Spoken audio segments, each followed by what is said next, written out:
Just be very careful when you're using the excavator close to the house because you're going to have a sewer line. It's possible you're going to have your electric coming in underground. We've seen that, haven't we? When I did this very job, I dug out my sewer line. I was nearly done digging and yanked it right out of the ground.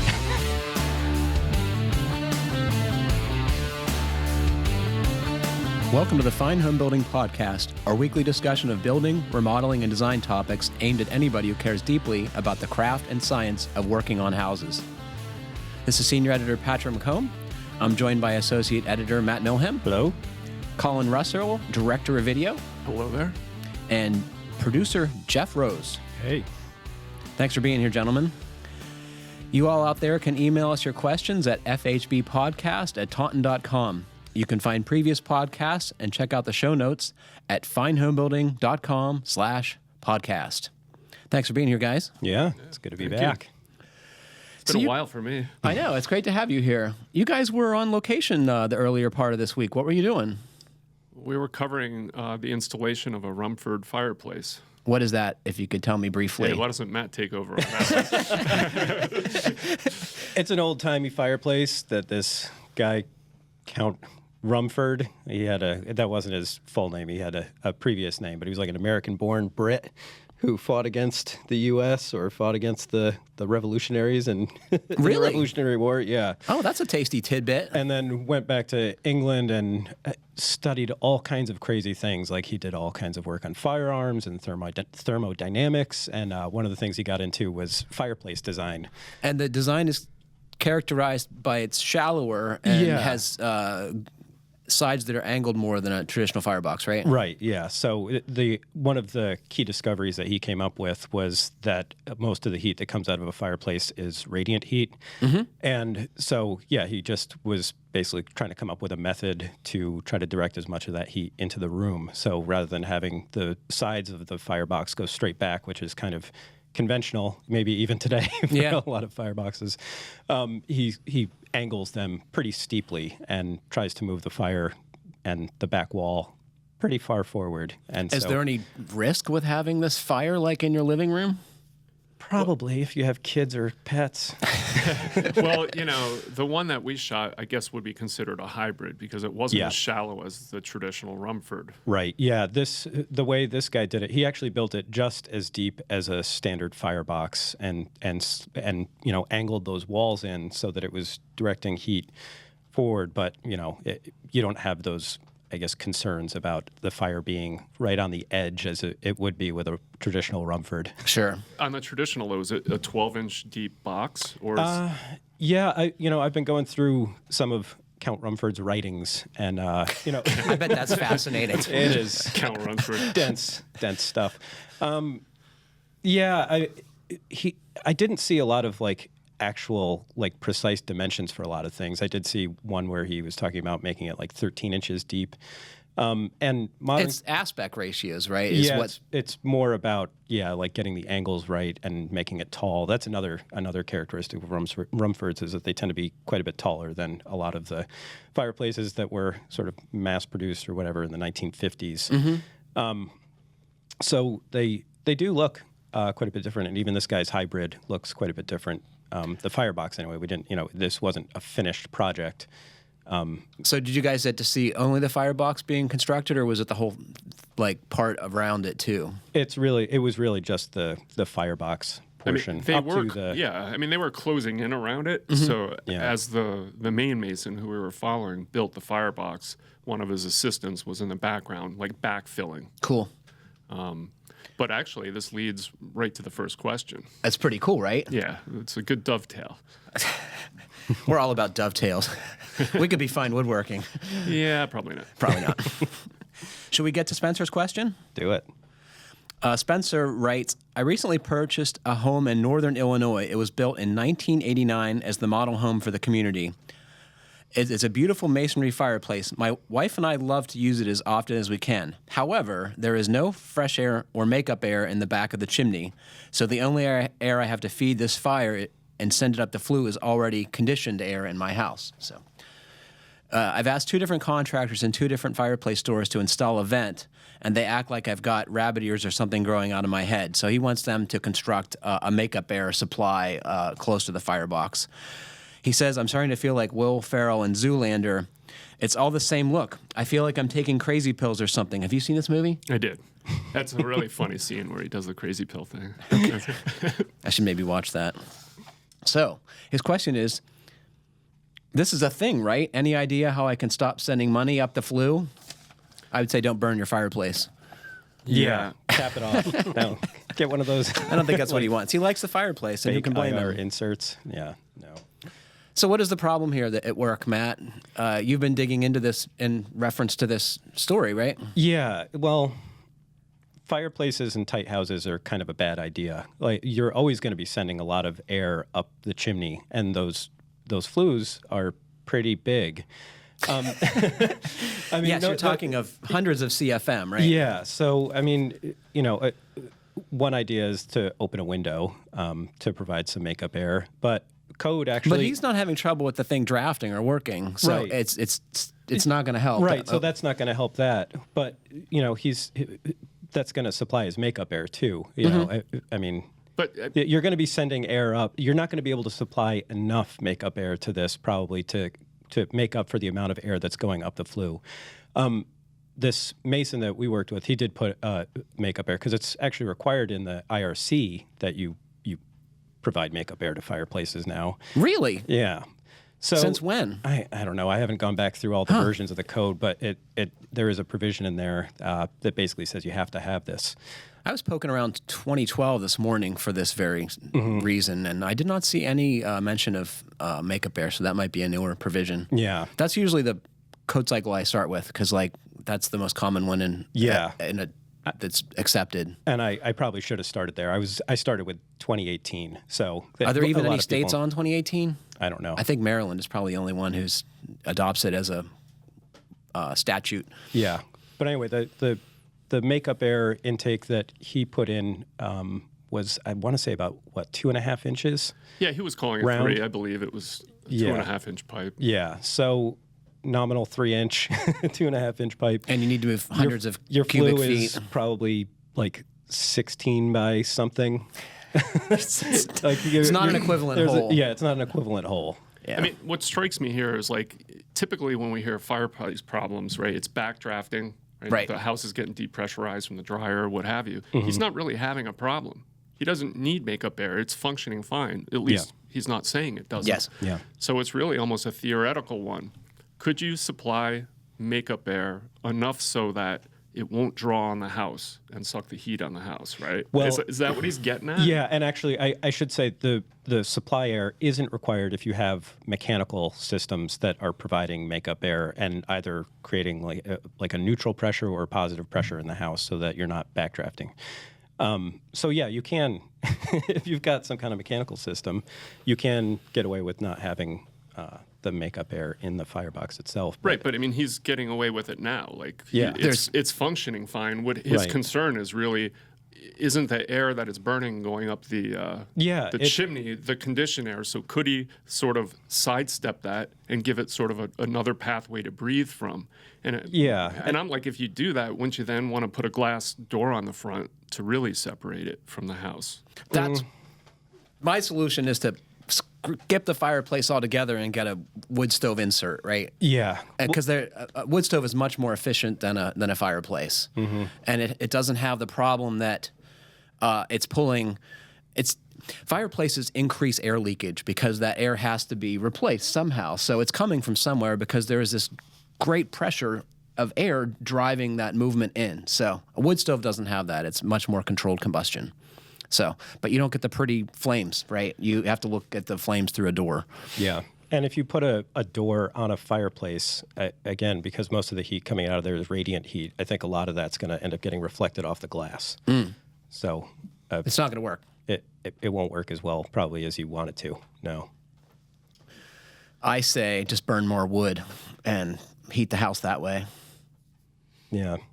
Hotter, faster fires. Yeah. I mean, you're not going to... The thing is, yes, it is a thing, and there are retrofit options. I think Vestal makes at least one that's like a makeup air thing that you can put in the back of an existing fireplace. It seems like a big job to cut a hole in the bottom of a hearth and route the piping. You're going through a minimum of 8 inches of masonry stuff. Yeah, that's just for the firebox plus whatever the like the chimney structure and all that is. Yeah, I don't see it as being practical. I really don't. Mm-hmm. On the firebox we saw. Like that, the unit he installed, the little breather unit, he put it like dead center, about 4 or 5 blocks. 2 courses high. 2 courses high. And yeah, it was built integral. Yeah. It was bricked in. Yeah. I can't imagine getting back in there ever. Right. Yeah. And that's how most of them are installed. Like you have to put them in, but a lot of them you have to put in while you're building the fireplace. But there are retrofit. There are mason saws. Yeah, you can get a gigantic coring bit. How are you going to fit that in the firebox? I mean, I suppose you could drill from the bottom up, but it just like I don't know. I think that's why the people at the fireplace store are looking at you like you have rabbit's ears. Mm-hmm. Yeah, the fireplace is functioning fine. You're not getting smoke in the house. Right. He's probably in the best place he can be. If you want to spend fewer of your, conditioned heating dollars and sending them up the flue, you need to get a wood stove insert and put it in there, and it'll be a way more efficient. And close the damper when you're not using it. Close the damper when you're not using it. All right. Well, that seemed pretty easy. Do either of you guys have a fireplace? No. Do you have one? I do, and I capped it off. I put a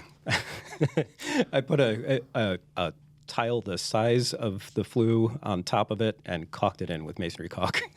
Your home inspector is going to cite that as a problem someday when you go to sell the house, I suspect. You can just cut it off real easy. I lived in a house for a while with a fireplace, and it was pretty cool, but I don't think it's a good way to heat. No. So our next question comes from Matt. Hi, guys. Love the show. My basement is relatively humid, and a waterproofing contractor told me it should be below 55% relative humidity to prevent mold growth. Questions. Is 55% the target? Is it backed by research? So let's start there. So why 50%? Or 55, is he saying? Well, I'm assuming he's talking about 55% relative humidity for the air, and not for the surfaces. Really, I think you have to be more concerned about like the surface relative humidity, because the surfaces are probably going to be colder. Depends on the kind of climate you're in. Well, I think the assumption is that at a 55% relative humidity, there's just not enough moisture. Like the dew points would be too high for, your house is going to be more comfortable than that. So I think that's the rationale. Yeah. And at like 50%, dust mites really stop reproducing. And I'm guessing that's why he says that is the magic number. So folks with allergies have sensitivity to dust mite. I think it's poop. And it makes you sneezy. I can speak firsthand on being sneezy. Yeah. So the more moisture, the more dust mites? Exactly. Now, well, I guess we'll get there, but I do have a question about, like, could you over-dehumidify?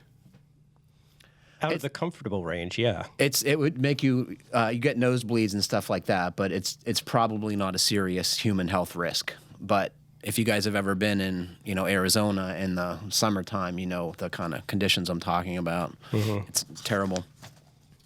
So, like, is this based in science? And the fact is, yes, the National Institute of Health showed it is practical to maintain an indoor relative humidity of less than 51% during the humid summer in a temperate climate, and this resulted in significant reduction in mite and allergen levels. So, it works. And the CDC, Center for Disease Control, says keep humidity levels as low as you can, no higher than 50%. This is for folks with allergies, right? If you don't have an allergy, then you don't need to worry about this. It's not an issue.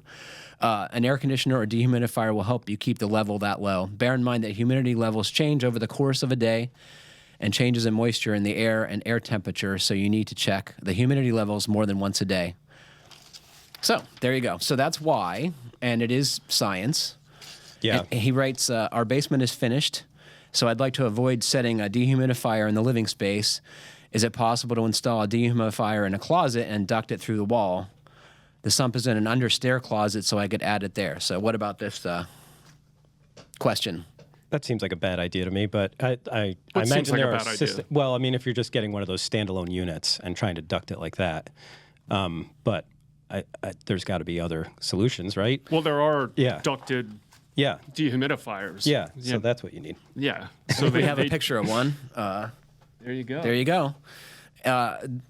So the thing with these is, yes, they're ducted, but they're huge. Like this is a 70-pint-a-day dehumidifier, which is at least twice as big as like the ordinary standalone thing. So I have a standalone unit that's a 70-pint, and it does a good job, but I just have it situated near my sump pit. It just drips right in there? It drains right in there, yep.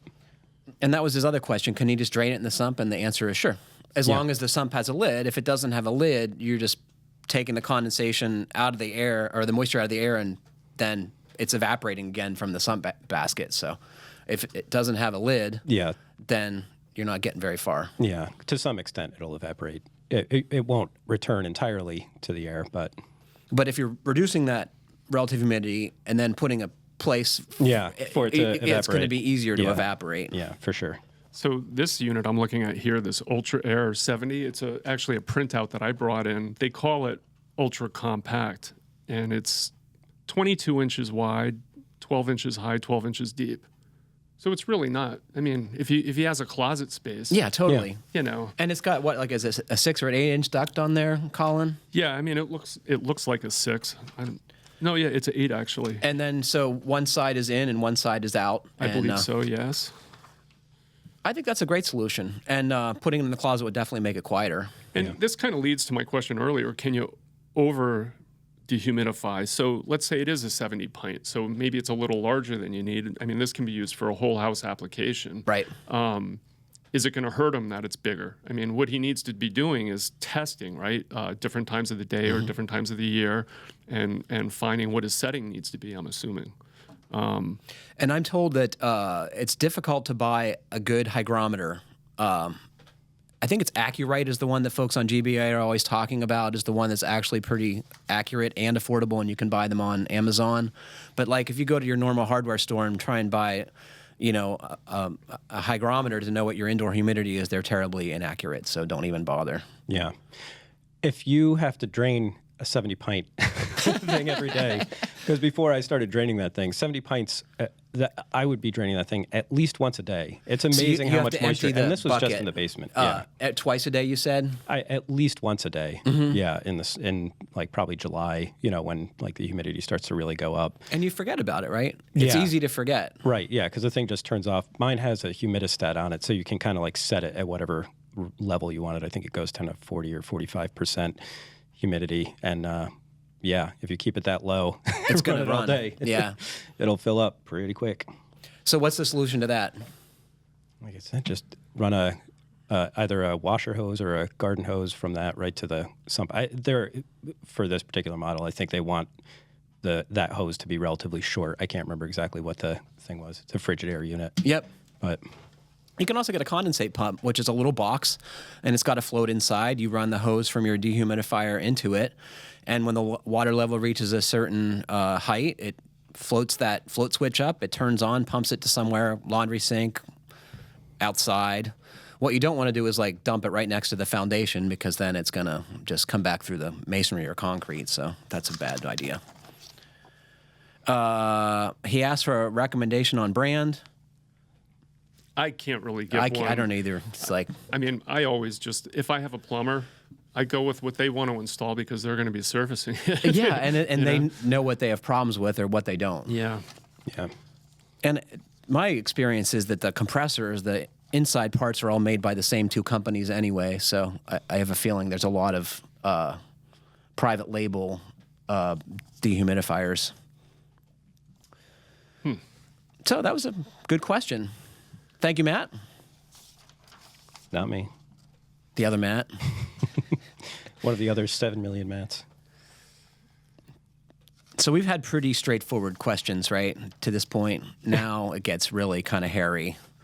This is Brandon from Illinois. Hello. I've subscribed to FHP Magazine for about 4 years and just recently got into the podcast. I really enjoy listening to you all. I've run into some bad luck and could use your advice. I bought a 1970s bi-level house and got stuck with seepage and mold in the lower level. The cement slab is also heaved up and cracked in places. The foundation is a concrete block and goes below grade approximately 3.5 feet. There's not a sump pit or pump installed.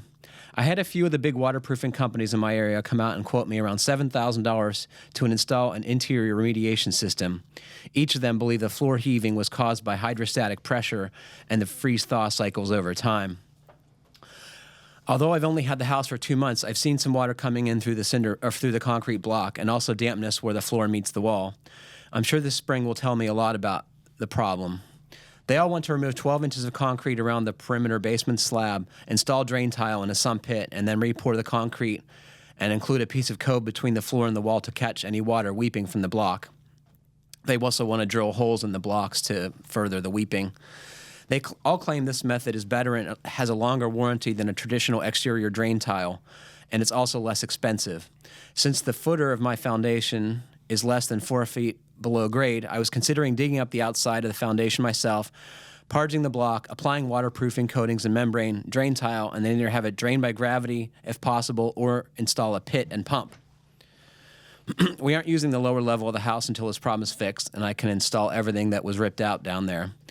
Have any of you encountered either of these methods of waterproofing or a house with a pre-existing seepage problem? Okay, so yes and yes. Mm-hmm. Of the two, which is the actually right way of tackling the problem? Is the interior method only dealing with the result of the problem instead of the problem itself? I'm not afraid of hard work, and if everything else becomes equal, would you spend your summer evenings and weekends digging up a foundation like mine, or pay $7,000 to have someone do the work on the inside? Oh boy, what a good question. Yeah. You go first, wet basement man. Yeah. Well, I have the interior drain system, and the house prior to my owning it. How long has it been there? You know this because you had the guy who originally installed it come out recently. Yeah. So this system's been in there since the early 90s. And does it have the original sump pump? No, that has been replaced. Okay. I actually have two pumps. I have a regular and a backup that's about, maybe 6 inches higher than the other one. So are they both AC powered? They are both connected to a backup battery. Wow. So you are like double redundant. Yeah. Yep. Okay. So, and it works pretty good. I will say that the portion of the basement where there isn't this system. So you have like the ideal test lab. You have part of your basement that has this thing installed and then part of it that does not. Yeah. So and when it rains really, really hard, as it did last summer, and actually earlier this winter, I got water in the basement where there wasn't this system. Go figure. Yeah, go figure. I don't know if there's an exterior drain on this, but I don't know that I would say that one is better than the other. In some circumstances, the exterior one, it's more typical to put it in when the house is built. Right. And the interior systems, in my experience, are more like after the house is built and you have wet problems. basement problem fix. Yeah. Yeah. I wonder if he's got something else going on, though, because his foundation is heaving. Mm-hmm. So there's sort of like something else going on where maybe that could be taken care of if he did the exterior. Like, does he need foam on the outside of this? I wondered, and Brandon didn't tell me this, but he only recently got this house. I kind of wonder if this house was a distressed property and it might have been unoccupied for a few months during the winter. Oh. In which case, this wet ground froze. Actually froze. And broke the slab. Because the house wasn't heated? That's when it's really weird for a slab to crack unless it's...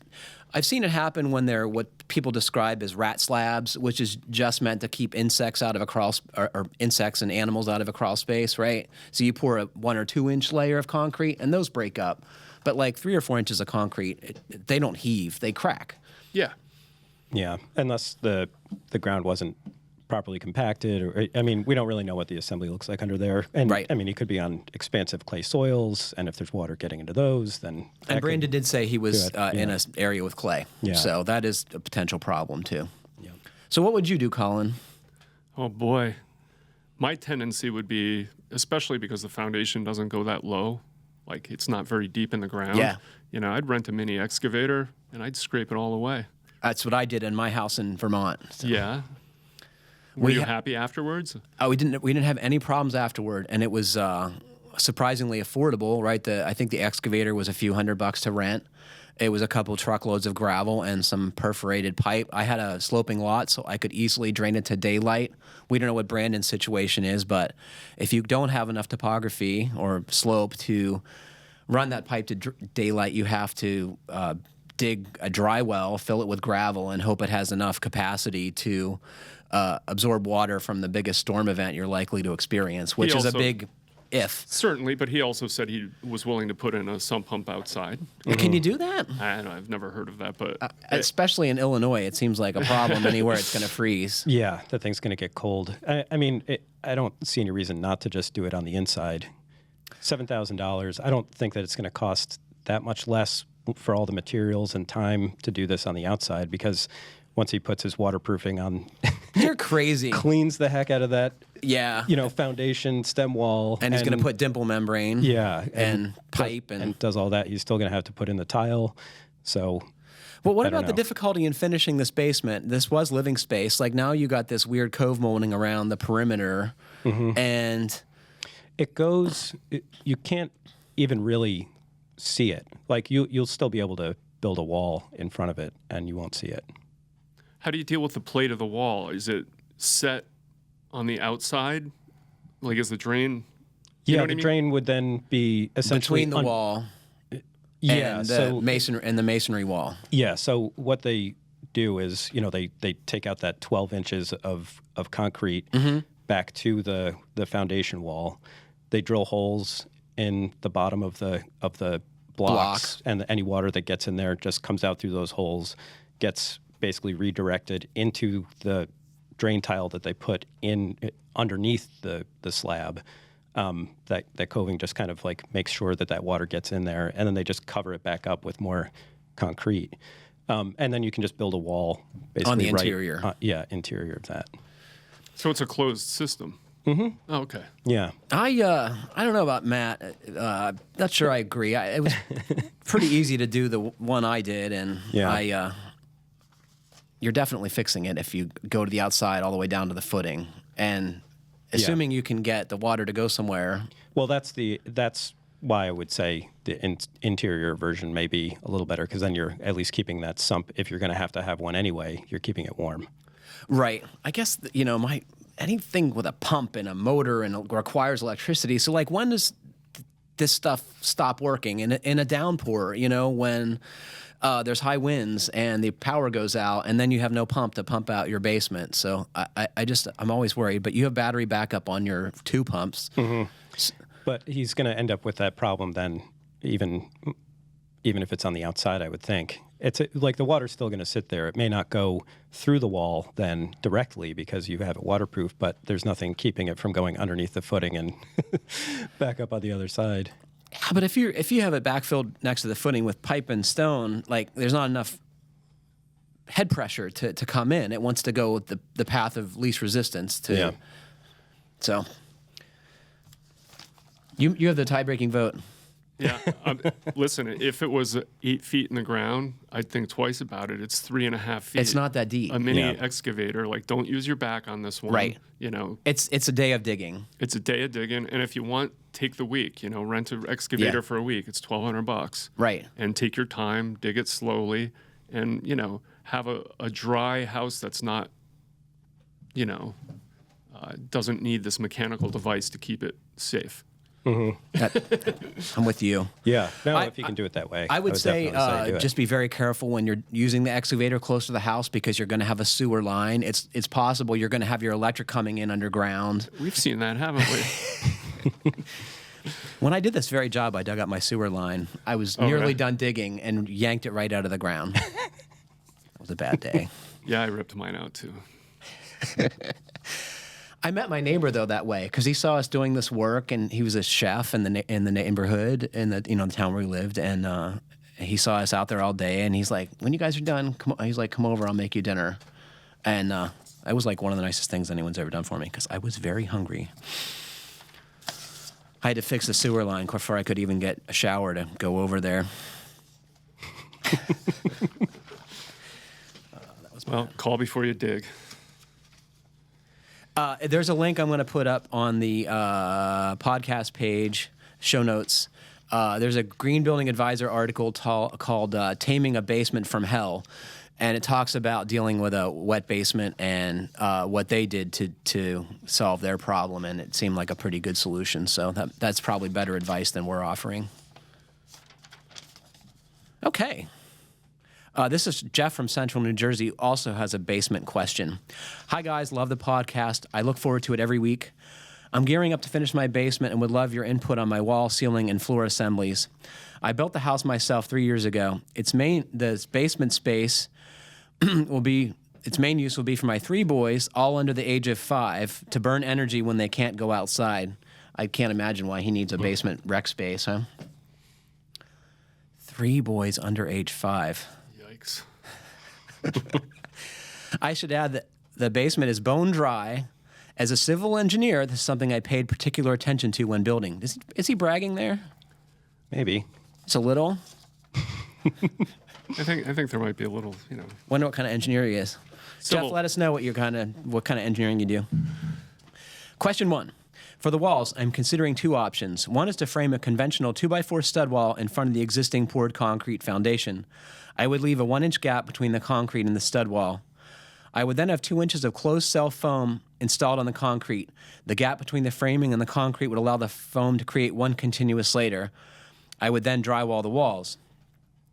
The second option is to glue 2-inch XPS foam to the concrete walls, then install sleepers over the foam to attach the drywall to. I would use Tapcon screws to attach the sleepers through the foam board to the concrete.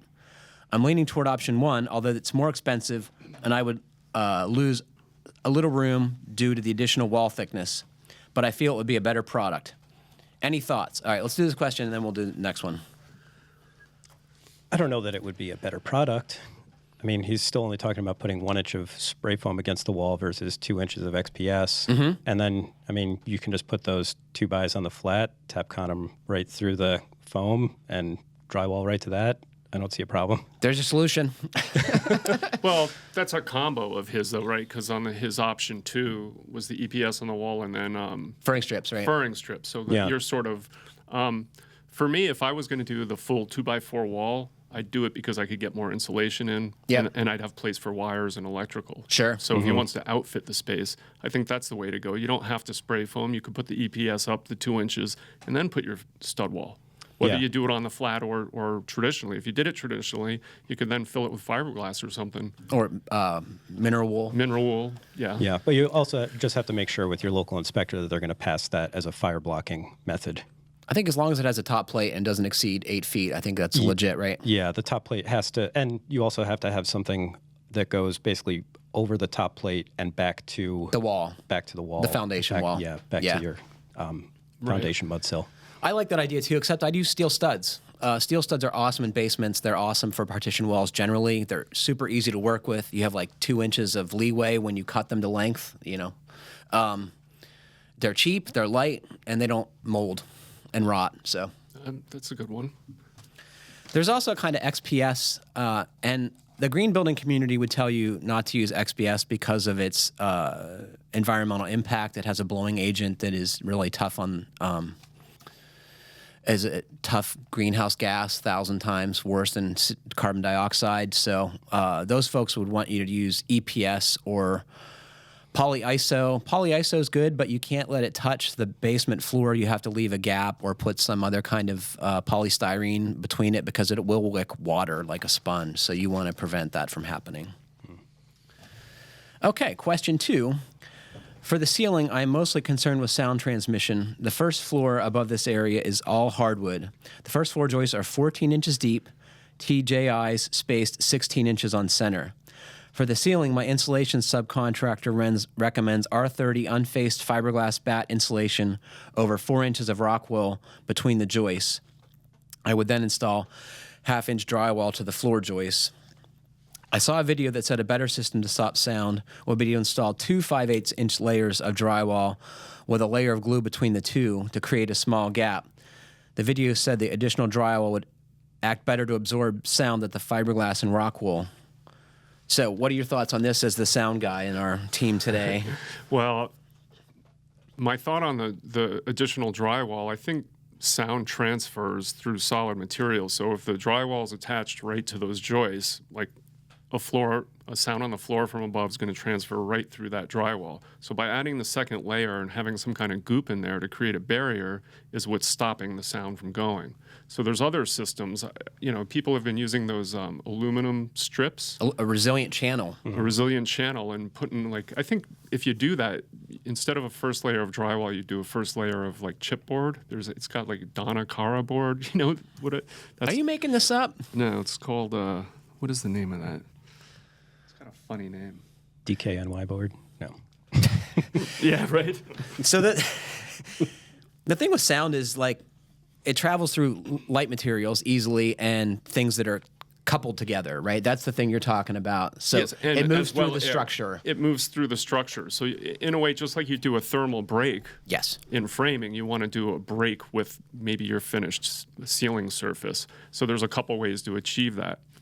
Double drywall, that'll help you in a lot of ways. Sound, I believe, as the sound waves travel through anything, they sort of get slowed down. They get slowed down. So the more variety of materials you have up there, I think the better off you're going to be. But you're going to want to have breaks. Yeah.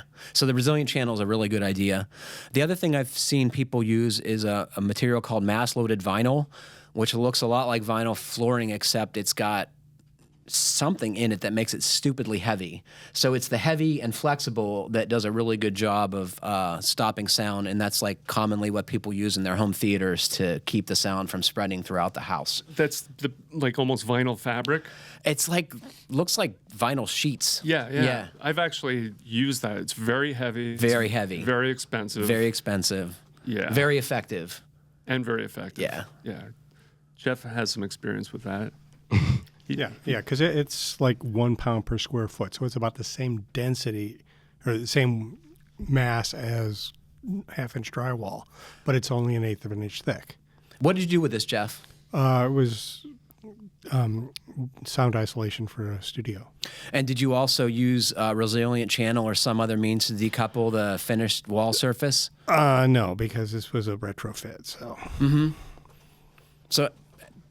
That's a great solution, but it is a pain to install. I've seen people fasten it to framing with a roofing nailer, though. If you go this route, that's the way to do it. And the other big thing is to air seal. Yeah, because sound travels way better through holes than materials. Yeah. Back-to-back outlets in walls are a especially big problem, as are ducts. So if you can do something to isolate the ducts from that space too, that'll stop a lot of the sound moving throughout the rest of the house. Yeah. You got anything to add? I don't know.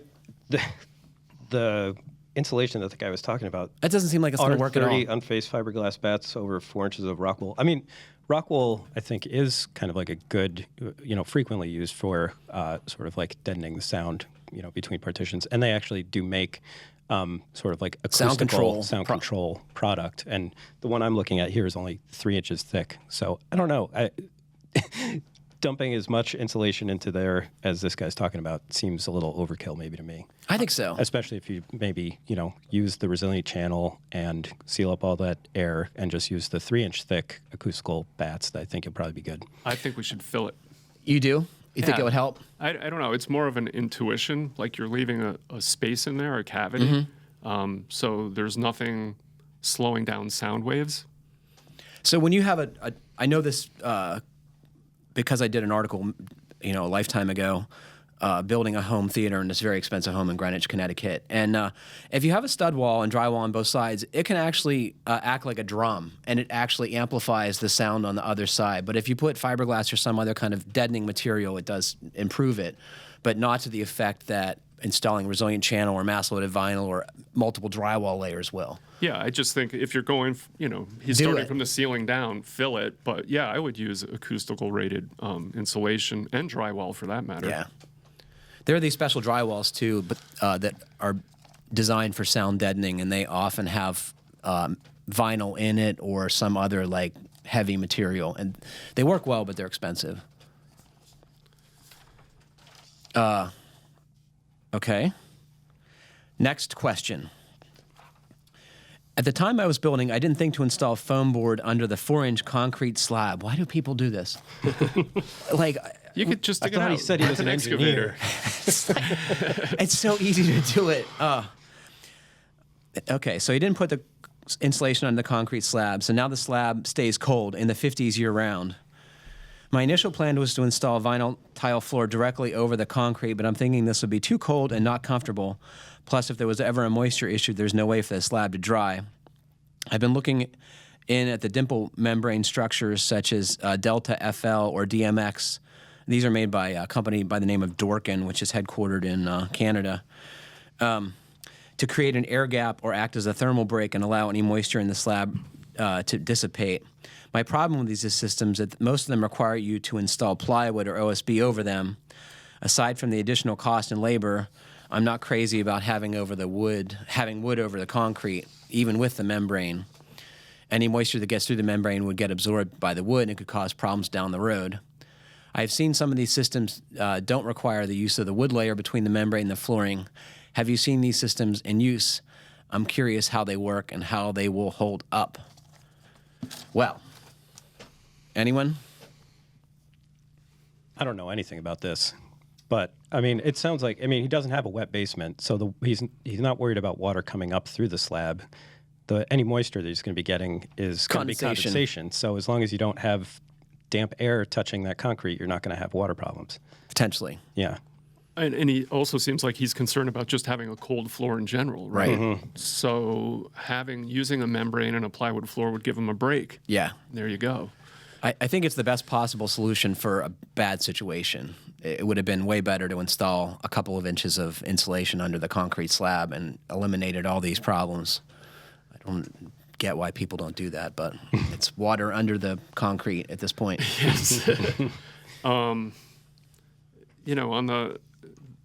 the FHB house this year, they were using these membranes on all the slabs. And then they got a finished flooring on top? Actually, it was kind of unique. On the main floor, they built a floor system on top, but they still had the dimple membrane on the slab. The slab in the mechanical pit was on the floor, but so no, I'm not sure. I actually can't remember how they finished it off, but these products work. Oh, absolutely. Yeah, but you do have to, as Matt said, tape them, and they have to be taped to the foundation wall. Otherwise, room air is going to get under there, and it will condense on the cold floor, which is, as you suggest, going to be 50 degrees all year round. And it's, I think, the best way to go. And I've seen them with under engineered hardwood. I don't think you ever want to put regular hardwood in a basement just because of the moisture potential, but engineered hardwoods are way more dimensionally stable and react better with higher ambient humidity. So in terms of his concern about putting plywood on the floor, though, would going with like Advantech be a good solution where it's sort of a wood material, but it's rated for, moisture? That is a really good question. I would love for the Advantech people to weigh in on that. I have seen that product installed incorrectly cup and swell, right? It has the reputation of not doing that, but I've seen someone who put it over green concrete and it swelled up badly at the edges. So it's not... So we'd still want to, use a membrane to isolate it. And I think you might want to seriously consider, dehumidification in the summer, right? That's when this is going to be a problem. It's not going to be an issue in the wintertime. Yeah. Basement spaces are damp in the summer. Yes, they are. Mm-hmm. What do you do? Do you have to run a dehumidifier in addition to your dewatering system?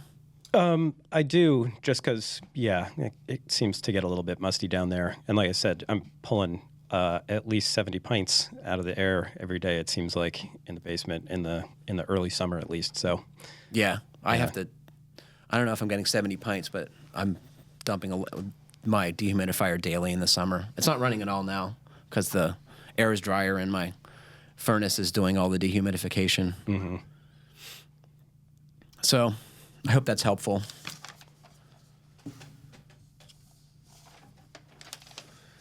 So I learned something today. I don't know did I put that slide in there, Jeff? You don't know what I'm talking about. Apparently he doesn't.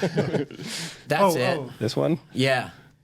warming tent sparks fire in downtown Iowa City. So this was in Iowa City, and these guys had their hundreds of tubes of subfloor adhesive in a room with a space heater and a plastic enclosure. Interestingly, you can guess that those were solvent-based products, not water-based, and that's what happened. They think it's $1 million worth of damage, so watch out for that. And this is something that I've done in the past to keep joint compound warm in the cooler temperatures, where you make a little space and you put a space heater in there. Fortunately, joint compound doesn't have solvents in it, but if you live in cold climates and you're building year-round, you're going to need to keep some stuff warm, but you got to use your head. Yeah. Don't blame the tent, though. Blame the propane. Blame the salamander or whatever they had. So yeah, they were heating this with a propane space heater, and then the bottle blew up, which I'm sure was dramatic. Wow. Yeah, tighten down your fittings. I mean, there's not a job site in the winter that doesn't have a space heater. A space heater hitting some material you're going to be using. Yeah. It's very common.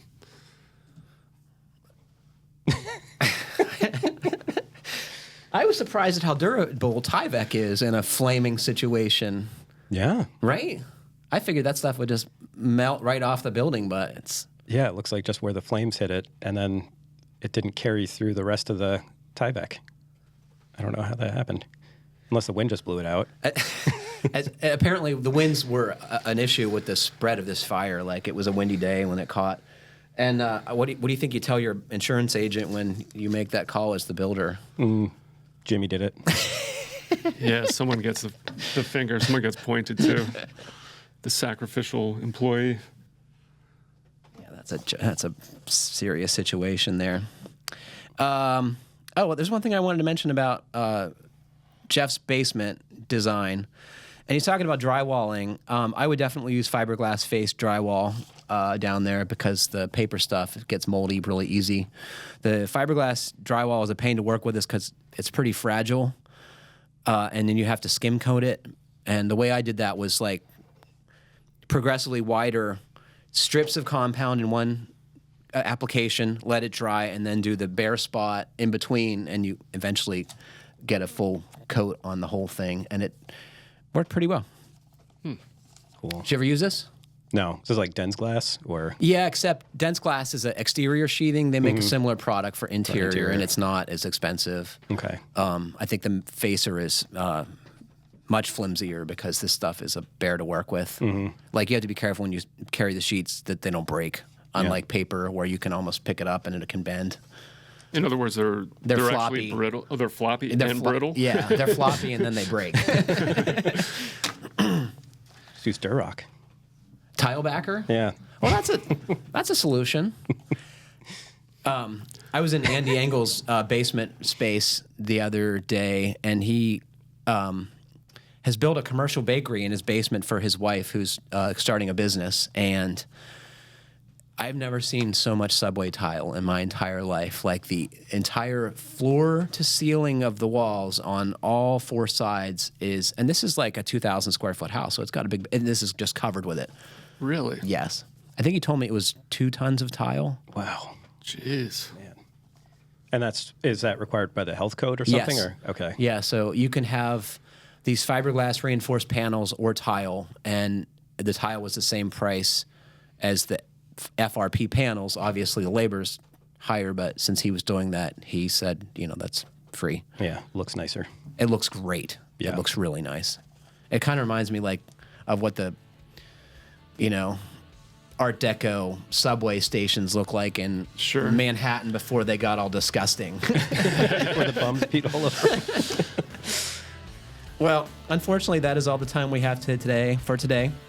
Thanks to Matt, Colin, and Jeff for joining me, and thanks to all of you for listening. Please remember to send us your questions at fhbpodcast@taunton.com, and please like, comment, or review us however you're listening. It helps other folks find our podcast and keeps us employed. Thanks for everything. Happy building.